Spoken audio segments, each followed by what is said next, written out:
kommer fra Nudelivs. Vi skal nu ind i Fakta for at tjekke, om Fakta overholder deres drikkelov angående unge. Det er derinde. Simon er nu på vej ind for at købe noget alkohol.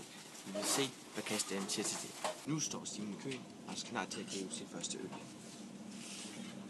Nu har Simon købt sin øl. De spurgte ikke efter ID eller noget som helst. Det vil vise, at de ikke håndhæver loven.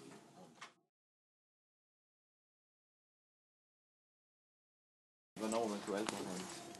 Det står på skillen der. Hvad står til den? Der står 16. 16 år, okay. Og holder det sådan i butikken? Det er min kæreste, der skal sørge for det. Okay, fint nok. Jo, fordi altså, vores ven her, han er 15, og han har lige købt noget herinde. Han er lige ved at købe noget. Og det er ikke smart af. For 15 år. Hvad siger du til det? Det skal jeg tage en snak med hende om. Okay. Det er ikke nok. Det er ikke godt. Nej. Okay. Men siger, du skal man spørge ham. Okay. Ja. Kom der. Okay. Så hun får nok lige en... Okay. Det er godt. Tak skal du have. Vi kan så være inde i Fakta og købe den øl. Det er 100% igennem. Det vil sige, at der er svindel med alkoholtjekning. Hun tjekkede ikke ID eller noget som helst. Det er meget dårligt.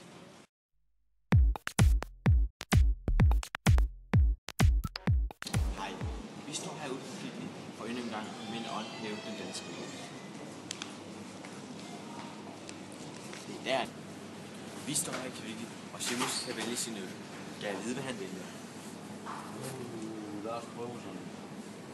Hvad har du valgt? Jeg har sgu valgt sådan en bedre Polaris pilsner eller sådan noget.